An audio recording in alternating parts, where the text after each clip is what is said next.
I'm interested in where you were in your life when you thought about entering the Institute, and sort of what you were thinking about, and how that transpired. Can you tell me?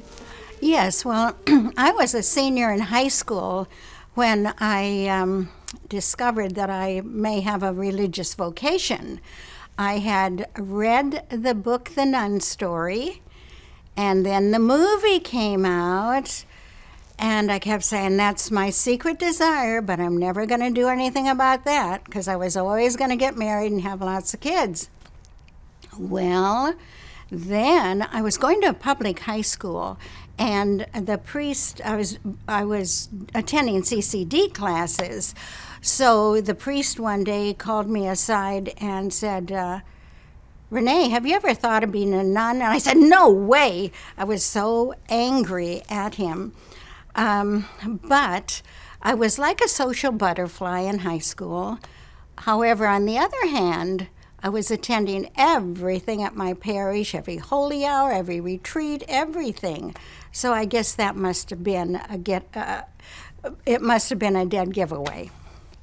After he asked me that question, I thought, well, I better explore and look into different religious orders. I had actually been raised a Protestant. I was baptized Catholic, never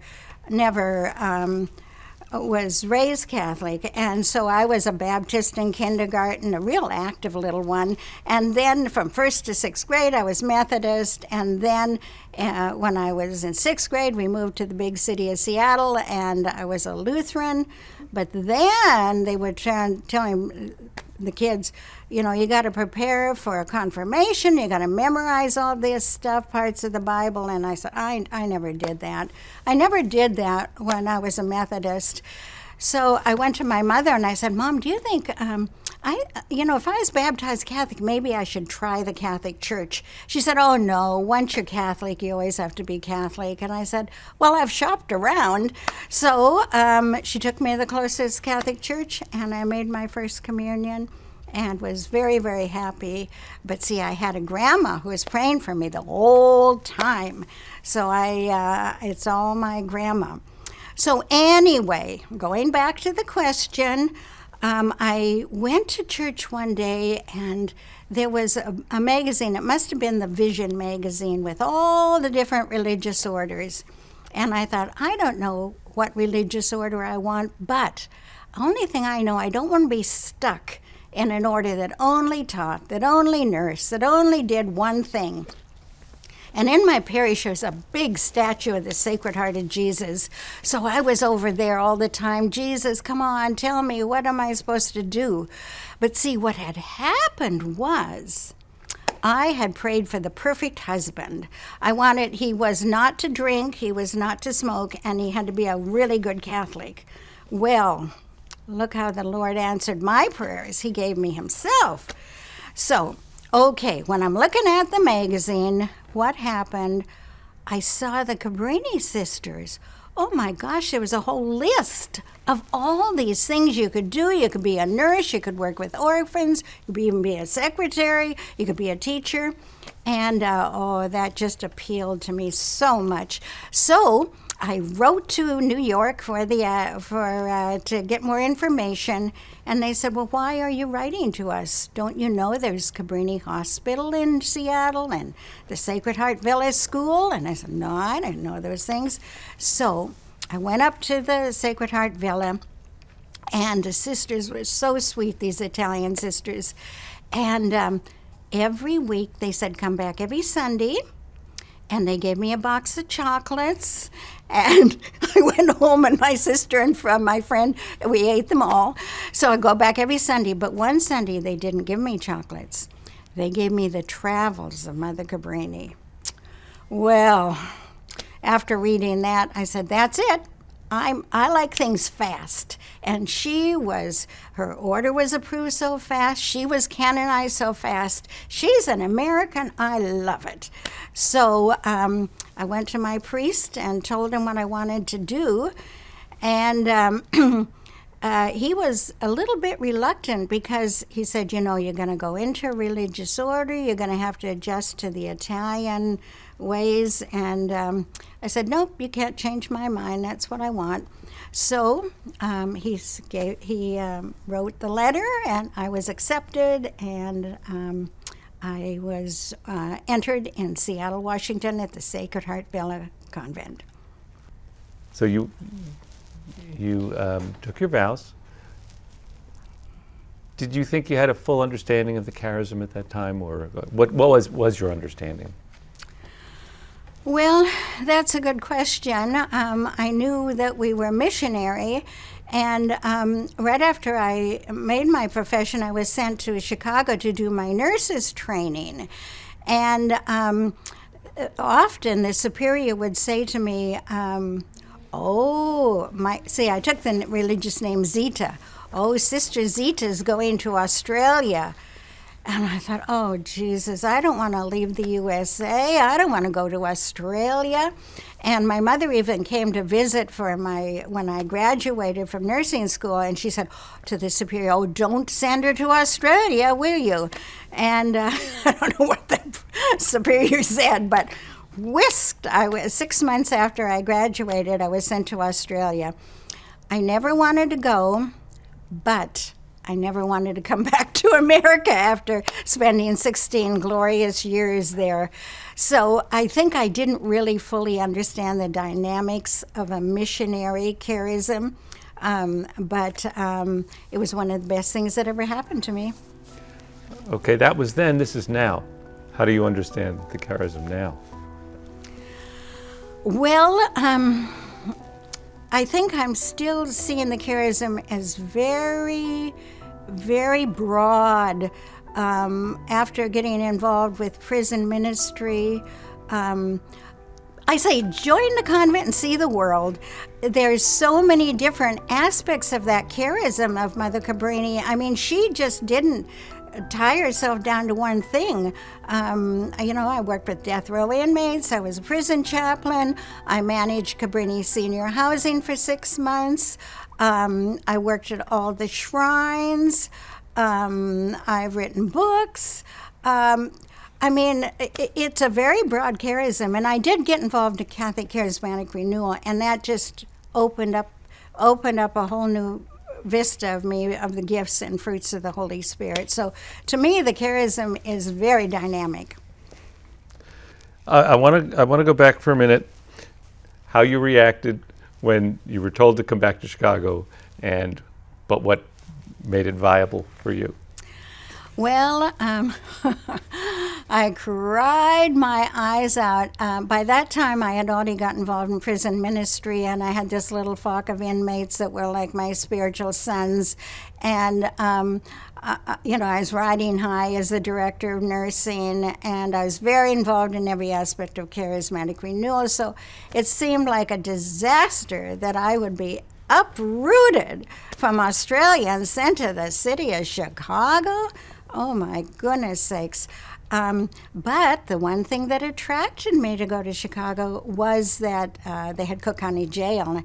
And, of course, it took me a while to break into the jail, but I got there. I want to know what it was like walking into the first prison, first jail that you ever visited.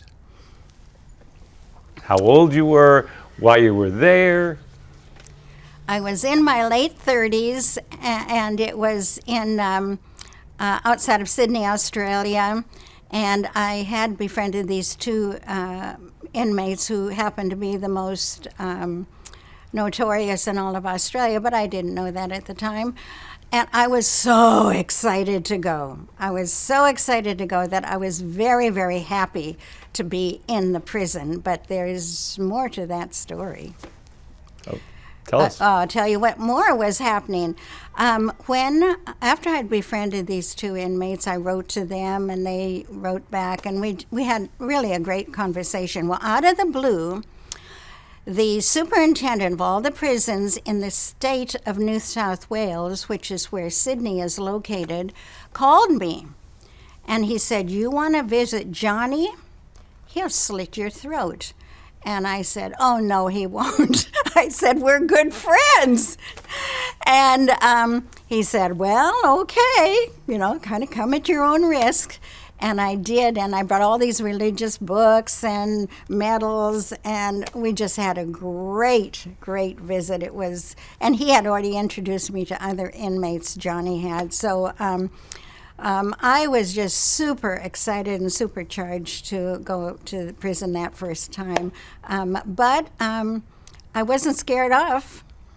So tell me about your first meal in a prison. Oh, okay. Well, normally when you visit prisons, you don't eat there. However, jumping forward a little bit, 6 months later, Bill, the other one who had escaped, had befriended me, had come to the same prison. So I said to my superior once again, I said, I want to go and visit both of them. She said, okay. So when I went to visit them, the superintendent of the prisons, who had called me before, said, listen, you come, you spend as many days as you want visiting them. So I went up and I was all over the visiting room, visiting other inmates, and the inmates cooked a meal for me. And it was delightful. I think it was fish, if I remember. But then the superintendent of that particular prison took me on a tour all around the prison, and then I was asked to speak at one of the Protestant services. But I've seen many meals in prison after working in them, and they're not that delightful, but this one was good. Working in the prison system is a work of evangelization. It's kind of like the new evangelization. Most of the inmates did not have a father figure or a positive father figure. Most of them come from very tragic situations. And Mother Cabrini herself was into prison ministry, and as a matter of fact, believe it or not, the inmates at Cook County Jail actually, I don't know how they did this, but they actually gave her a horse and buggy so she could get from Cabrini Hospital to the jail conveniently. And I know she also had something to do with inmates here in the New York area as well. So prison ministry was certainly within her scope of evangelizing or ministry or charism. Working as a prison chaplain, I was the chaplain to everybody, the Native Americans, the Islamics. When you work with, I was one of the first women to work with the Department of Corrections in the United States, Catholic women, because normally we're not allowed to do it because we're not ordained. But Archbishop Hunthausen kind of unofficially ordained me by just sending a letter of recommendation, because ordination just means that the church supports, your ministry, kind of undergirding it. So, yeah. So all this time you're doing this work and you're moving around, you're living in community. No. You're not living in community? No. Oh, okay. Part of the time I was, but when in 1997, when I was in Seattle, I officially got the job in 1989, although I had already been working in this system for a couple of years. In 1997, the sisters where I was living in Seattle most of them needed nursing assistants, so they were all transferred to Philadelphia, and only two of us were left in Seattle, and we were both living separately in apartments. So a lot of that time I was not in community. I was in community in Chicago. Okay. In your life as a sister, can you give me one of the most profound, the most life-changing, the most heart-stopping experiences for you? Well, I think it would have to be my involvement in Catholic Charismatic Renewal and having been prayed over for the full release of the Holy Spirit in my life, because that was the gateway that opened so many things. I've been very involved in healing prayer. I never thought I'd be an author, and I never thought I'd be a prison chaplain, because I'm a little scaredy cat. So how that happened. So I think it all went down to the baptism of the Spirit in 1972. August 26, 1972, in Sydney, Australia. I was prayed over by a whole group of religious people. So what's your current ministry? What do you consider your current ministry to be? Well, I'd like to know. I feel that I'm I'm an evacuee from Hurricane Ida in New Orleans, and I've only been here since September 9th of last year, and I really feel in a way that I do have a ministry here with the sisters. There's not a lot of us who can do a lot of things, and so I'm involved with the spirituality committee and little jobs all the way around, but I'm also expanding my writing. I've written 3 books, and the Practical Catholic Prayers for Such a Time as This, my last booklet. I'm trying to get that published, and I'm also writing some other articles that I'm hoping to get published. So you're and I'm also a volunteer with the Sisters of Life. And I think you should tell us what that is. Oh, I'm sorry. The Sisters of Life was started by Bishop O'Connor here in New York. And I think it was way back in the 90s. And it's an order of sisters who are very pro-life. They work with women who might potentially be considering an abortion, but they provide all these resources for them, and they can even live with them, so that it's a pro-life order. It's a relatively new order of sisters in New York. And I know that's important to you. Yes, yeah, I'm very pro-life, yeah. In your life as religious, as an MSC, what to you has been most fulfilling? What have you personally gotten? Well, I think working in the prison system was just, it was like a dream job. And I'm so grateful to the sisters that I was allowed to do that, because many orders that wouldn't even have been an opportunity. And, you know, people kind of wonder why would I enjoy it so much, but the inmates I worked with originally were all mentally ill, and I have a very compassionate heart, and I was able to bring the Christian Motorcycle Association into the big yard, and they would have their pictures taken with them. We'd have different gospel groups come in with music ministry. We'd have the Methodists come in as Santa Claus and give a gift to everyone. It was so fulfilling. It was like a spiritual motherhood that I could just give to all these wonderful men. I always worked with men. Okay. This was just banter. I'm really not an introvert. Are you sure? but this was a treat. Oh, thank you. It was do you fun. think? Absolutely. Great way to end this day. Well, the two were really